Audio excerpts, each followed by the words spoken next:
श्री गोपाळ कृष्ण महाराज की जय. सर्वज्ञ श्री चक्रधर स्वामी की जय.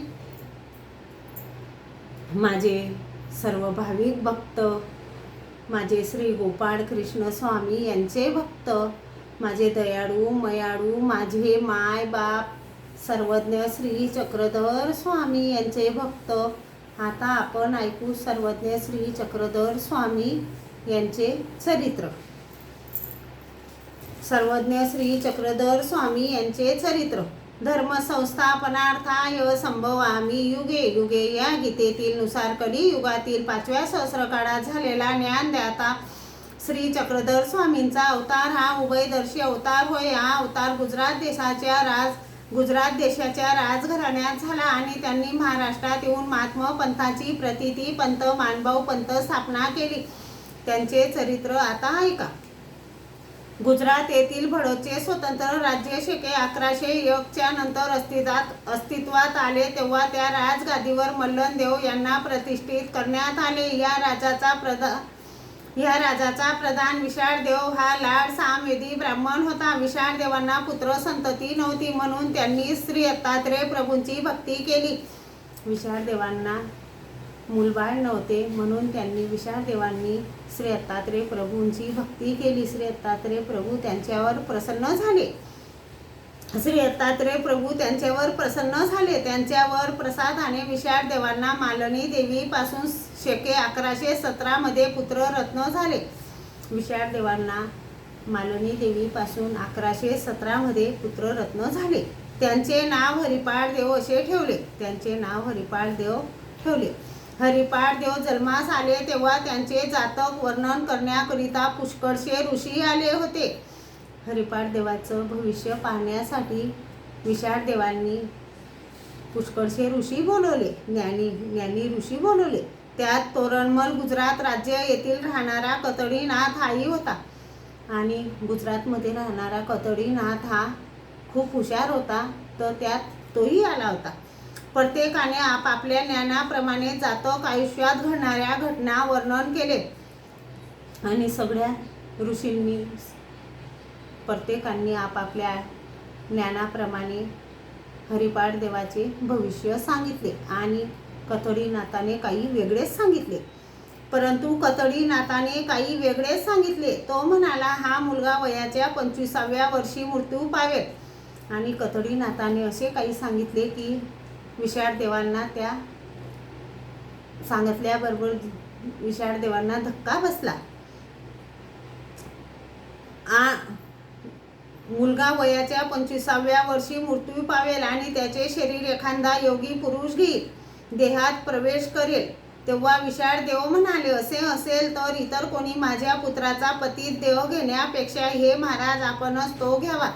आणि विशाळदेवांना असं वाटलं की कतडीनाथानं सांगितलं की हा मुलगा वयाच्या 25व्या वर्षी मृत्यू पावेल आणि मृत्यू पावल्यानंतर त्यांचे शरीर एखादा योगी पुरुष घेईल. तर तेव्हा विशाळदेवांना असे वाटले, कतडीनाथाला विशाळदेवांनी सांगितले की हे महाराज, माझ्या मुलगाचा देह कोणी घेण्यापेक्षा आपणच तो घ्यावा. आपली भविष्यवाणी खरी ठरली तर माझ्या पुत्राचा देह तुम्ही त्यांनी स्वीकारल्यास त्याचा मला आनंद वाटेल. आणि विशाळदेवांनी सांगितले की कतडीनाथाला की माझ्या मुलाचा देह तुम्ही घेतला तर मला त्याचा आनंद वाटेल. तेव्हा कतडीनाथाने तथास्तु म्हणून अनुमती दर्शवली व तोरण मलाच निघून गेला. कतडीनाथाने ज्योतिष वर्तवल्याप्रमाणे हरिपाळ देवाचा वयाच्या 25व्या वर्षी भाद्रपद शुक्र 2 सकाळी 9 वाजता मृत्यू झाला. अग्निसंस्कारासाठी त्यांचे प्रेत स्मशानात आणले गेले. त्याच वेळी द्वारकेत कामाख्येच्या निमित्ताने श्री चक्रपाणी महाराजांनी स्वतःच्या देहाचा गुंफेत त्याग करून बडोद येथील स्मशानात आणलेल्या हरिपाळ देवाच्या मृतदेहात प्रवेश करून तो देह उठवला. आणि हरिपाळ देवाचा मृत्यू झाला तेव्हा श्री चक्रपाणी महाराज हे गुंफेत आसनस्थ बसून देवाच्या साधना करत होते. तेव्हा कामाख्या निमित्तानं हठयोगिनी स्वामींवर दृष्टी वासना घेऊन आली होती, तर स्वामींनी त्या देहाचा त्याग करून बडोज येथील हरिपाठ देवाच्या देहात प्रवेश केला.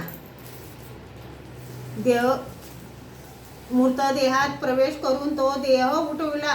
प्रेतावरील वस्त्र हलवू लागले. मुखावरील वस्त्र सारून हरिपाठ देवाने डोळे उघडले. हरिपाठ देव जमलेल्या जनतेकडे दर्याद्र दृष्टीने पाहू लागले. ही अपूर्व घटना पाहून लोकांना आश्चर्य वाटले व आनंदही झाला. लोक आनंदाने म्हणाले, कुमरूजी आला, कुमरूजी आला. हरिपाठ देवाच्या निर्जीव शरीरात श्री चक्रपाणी महाराजांनी प्रवेश केला असल्याने श्री चक्रपाणी महाराज हे हरिपाठ देव झाले. आणि श्री चक्रपाणी महाराजांनी हरिपाठ देवाच्या देहात प्रवेश केल्यामुळे श्री चक्रपाणी नाव हे राहिलं नाही, तर हरिपाठ देव श्री चक्रपाणी महाराज हे हरिपाठ देव झाले. हरिपाठ देव जिवंत झाल्यामुळे विशाळ देवांनाही आनंद वाटला, पण त्याचबरोबर ते चिंताक्रांतही झाले. आणि विशाळ देवांना आनंदही वाटला आणि चिंताही त्यांना भासू लागली. जिवंत झाल्यामुळे विशाळ देवांनाही आनंद वाटला, पण त्याचबरोबर ते चिंताक्रांतही झाले. कारण एका आगम साधनी कतडीनाथ योग्याने हरिपाठ देवाचे ज्योतिष वर्तवल्याप्रमाणे आज घडले होते. हा आपला मूळ पुत्र नसून त्यांच्या देहात प्रविष्ट झालेला कतडीनाथ आहे. हे वास्तव्य सत्य लोक विसरले असले तरी विशाळ देव विसरू शकले नाहीत. विशाळ देवांना असं वाटलं की हा आपला मूळ पुत्र नसून हा कतडीनाथ असेल. त्याच्यासाठी विशाळ देव दुःखी होते. लोक आनंदी होते तरी विशाळ देव मनातून दुःखी होते. म्हणून लोकापद वास्तव ते स्तब्ध असले तरी त्यांच्या अंतःकरणात विचारांचे काहूर माजले व ते मनातून दुःखी राहिले. हरिपाठ देव जिवंत झाल्यावर त्यांना पालखीत बसून वाद्याचा घोष करीत राजवाड्यात आणले. गुढ्या तोरणे उभारून नगर शृंगार केला. मग हरिपाठ देवांना गावातून गुढ्या तोरणे उभारले, नगर शृंगार केला आणि हरिपाठ देवांना वाजत गाजत महालात आणले. विशाळ देवांच्या मनात समाधान नव्हते. हे हरिपाठ देव खरे की खोटे ह्या संध्यात ते होते. आपण ज्या कतडीनाथ योग्याला हरिपाठ देवाचे शरीर घेण्याविषयी विनंती केली होती, तोच ह्या शरीरात प्रविष्ट झाला असेल तर कतडीनाथाच्या त्यक्त देहाचा गिरीकंदरातून शोध घेऊन संशय नष्ट करावा. आणि विशाळ देवांना असं वाटलं की माझ्या मुलाच्या देहात कतडीनाथानेच प्रवेश केला असेल, म्हणून त्यांनी आपल्या मुलाचा शोध घेण्यासाठी दऱ्या डोंगर पहाडी झाडीतून सैनिकांना शोध घेण्याला पाठवले.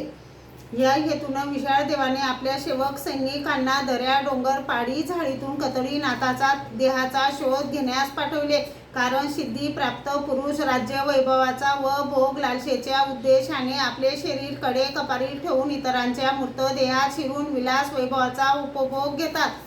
आणि विशाळ देवांना असे वाटले की आपलं राजवैभव पाहून कतडीनाथाने आपल्या मुलाचा शरीरात प्रवेश केला असेल. त्याच्यासाठी विशाळ देवांनी आपल्या सैनिकांना दऱ्या डोंगर पहाडी झाडीतून शोध घेण्यासाठी पाठविले.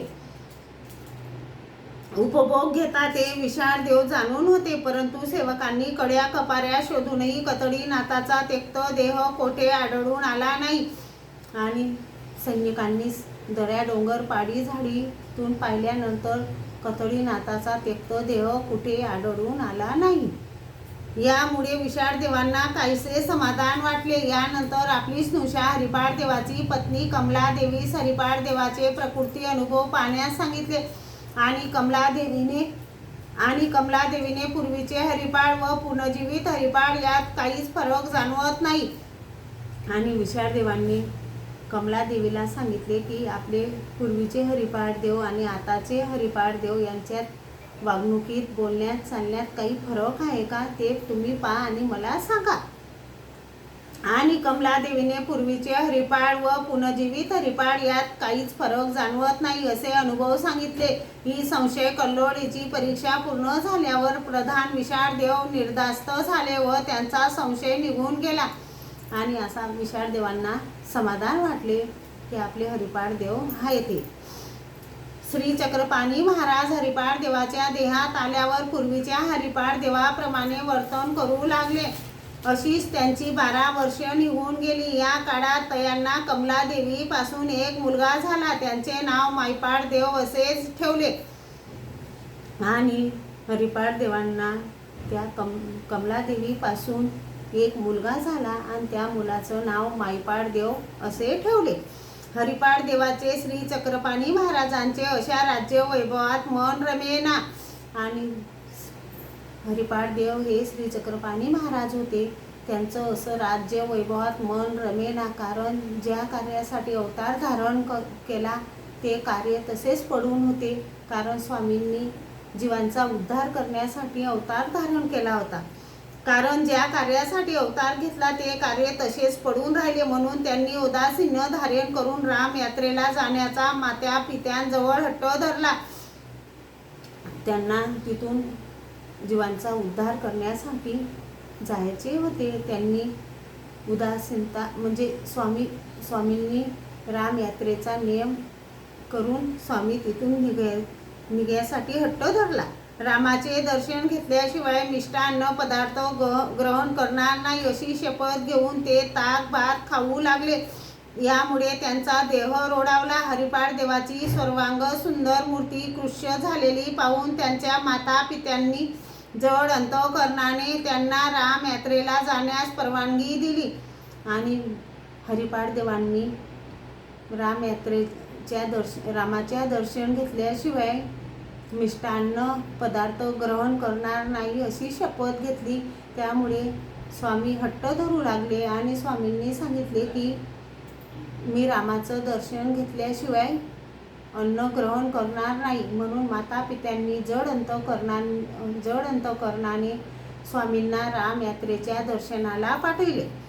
विशाळ देवाची आज्ञा मिळताच हरिपाठ देव श्री चक्रपाणी महाराज रामटेकला जिल्हा नागपूर जाण्यास निघाले. तेव्हा गुजरात व महाराष्ट्र राज्याचे वैरत्व असल्यामुळे मराठी राज्यात हरिपाठ देवांना मराठी सैनिकांकडून उपसर्ग होऊ नये म्हणून विशाळ देवांनी त्यांच्या बरोबर लढाऊ सैनिकांची तुकडी दिली. यांच्यासह ते शके 1154 फाल्गुन मासात राजवाड्यातून बाहेर पडले. हरिपाठ देव पालखीतून बसून सैनिकांसह गुजरात येथून महाराष्ट्रात येत असताना ते दररोज थोडे थोडे सैनिक परत पाठवू लागले.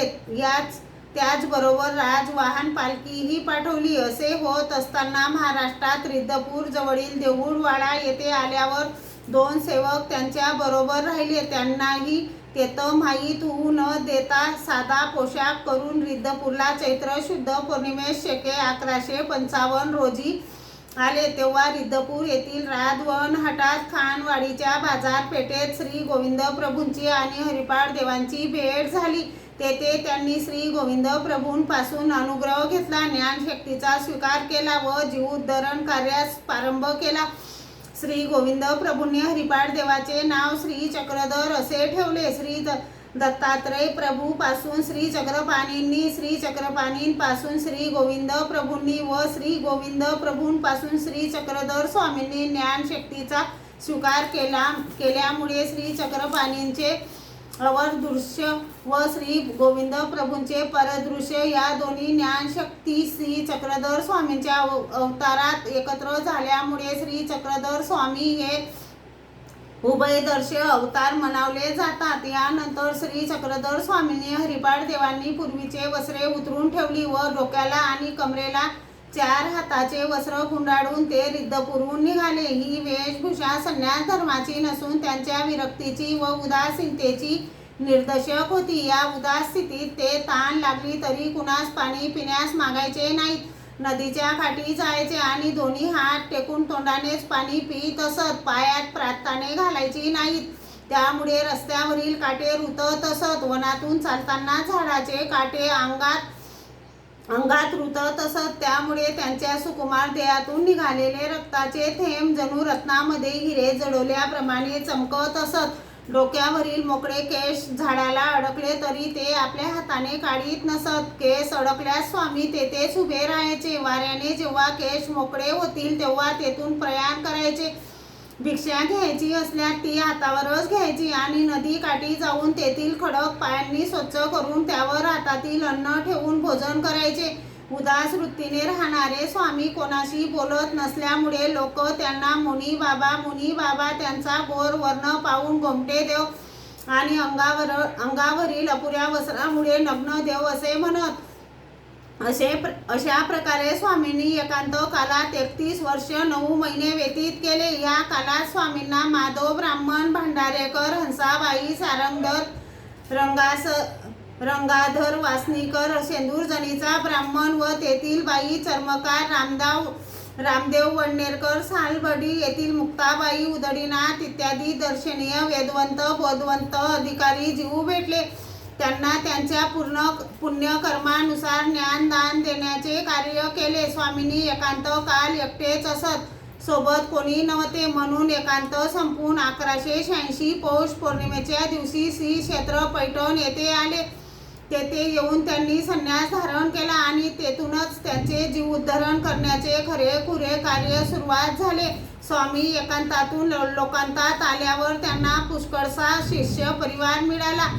त्यापैकी बाईसा नागदेवाचार्य, माईन भट्ट, दायंबा चांगदेव भट्ट, जानव उपाध्ये, नाथोबा, शांता बाईसा, मध आयसा, खेई गोई, सादायसा, औसा आबाईसा इत्यादी प्रमुख होत. याशिवाय 116 मंडळी दर्शनीय होती. या सर्व शिष्य परिवारात श्री नागदेवाचार्य मुकुट मण्याप्रमाणे शोभून दिसत असत. त्यांना ज्ञान प्राप्त झाल्यापासून त्यांनी आपला समग्र वेळ स्वामी श्री चक्रधरांच्या चिंतनात व पंथांचा प्रसार करण्यात घालविला. स्वामींनी आपले ज्ञानदानाचे कार्य 8 वर्ष 1 महिना 4 दिवस केले. या 8 वर्षाच्या काळांचे 2 भाग पाडले जातात. एक पूर्वार्ध काळ, उत्तरार्ध काळ. बाईसांना प्रेमदान दिल्यापासून श्री नागदेवाचार्यांना संन्यास घेईपर्यंतचा काळ 4 वर्ष 1 महिन्याचा भरतो. यास पूर्वार्ध काळ आणि श्री नागदेवाचार्यांनी संन्यास घेतल्यापासून स्वामींच्या उत्तरापंथे गमनापर्यंतच्या 4 वर्ष 4 दिवसाच्या काळास उत्तरार्ध म्हणतात. एकांतानंतर स्वामींनी 8 वर्षाच्या काळात महाराष्ट्रातील जनतेला मराठी भाषेतून व्यावहारिक व धार्मिक तत्त्वे सांगितली. उपदेश करताना अहंकाराचा लवलेश किंवा अन्य धर्माचा द्वेष नसे सांगितलेली तत्त्वे स्वामींनी प्रथम स्वतः आचरणात आणली, मग लोकांना सांगितली. ती अशी: अहिंसा, ब्रह्मचर्य, सत्य, प्रिय भाषण, सत्यार्जव, त्रिविधी, तप, भूत, मैत्री, दर्याद्रता, व्रत, त्याग, प्रवृत्ती धर्म, निवृत्ती धर्म, वैदिक धर्म, महाराष्ट्राविषयी प्रेम, निर्भयता, व्यवहार, नीती इत्यादी अनेक आचार तत्त्वे जनतेला पटविण्याचा प्रयत्न केला. स्वामींनी आपल्या तत्वज्ञानात जीव, देवता, प्रपंच, परमेश्वर ह्या 4 वस्तू नित्य व अनादीच्या असल्याचे सांगितले. हे 4 वस्तू नित्य अनादीच्या असल्याचे सांगितले. एकंदरीत स्वामींनी गृहत्यागानंतर 40 वर्ष महाराष्ट्रभर पायी हिंडून ज्ञानदानाचे महान कार्य केले. याशिवाय पुष्कळांना शित्यानंद, विद्यानंद दिला व काही अघटित कार्यही करून दाखवली, परंतु ती मोक्षाचे साधन नाही असे सांगितले. श्री चक्रधर स्वामी आपले जीवोद्धरणाचे कार्य करीत असताना विरोधाचे वादळ उठले. ब्रह्मसान व महादाश्रय सारख्या वैदिक पंडितांना तरता पैठणातील महाजनांना स्वामींनी वैदिक मार्ग नष्ट केला असे वाटे, पण तशी वस्तुस्थिती नव्हती. उलट स्वामींनी वैदिक धर्माचे खरे ज्ञान लोकांना करून दिले. पण हेमाद्री प्रवृत्तीची विपरीत कल्पना होऊन त्यांना स्वामींचे कार्य रुचले नाही, म्हणून प्रधान हेमाद्रीने सहस्र सैनिक स्वामींकडे पाठवले. पण स्वामींनी आपले शिष्य श्री नागदेव यांच्याकडून त्यांचा प्रतिकार करून त्यांना पराभूत केले. यामुळे हेमाद्री आदी लोकांकडून स्वामींचे सामर्थ्य अनुभवास येऊन त्यांना शांत राहावे लागले. परंतु अशा लोकांकडून दुष्कृत्य घडवू नये, पाप घडवू नये, त्यासाठी स्वामींनी महाराष्ट्रातून उत्तरेकडे जाण्याचा निश्चय केला. स्वामींनी बेलापूर जिल्हा अहमदनगर येथे असताना आपल्या पश्चात भक्तांनी कसे राहावे याचे समग्र ज्ञान नागदेवादी भक्तांना 7 दिवस केले. शेवटी श्री नागदेव या भट्टांना आचार्यपद आचार्य प्रदान करून त्यांना म्हणाले की तुम्ही भक्त मंडळीसह श्री गोविंद प्रभूंच्या सन्निधानात राहावे असे सांगून माघ कृष्ण पक्ष चतुर्थी शके 1194 रोजी बेलापूरहून निघाले आणि क्रमवशे मुक्काम करीत करीत रिद्धपूर जवळील धांबेरी येथे आले. तेथे श्री गोविंद प्रभूंची भेट केली. मग त्यांनी आपला समग्र परिवार त्यांच्या सांभाळी घातला. दुसऱ्या दिवशी तेथून निघाले व 7 पुडा पर्वत ओलांडून ते उत्तरेकडे निघून गेले. तिकडे अद्यापही विद्यमान आहेत. श्री गोपाळ कृष्ण महाराज की जय. सर्वज्ञ श्री चक्रधर स्वामी की जय.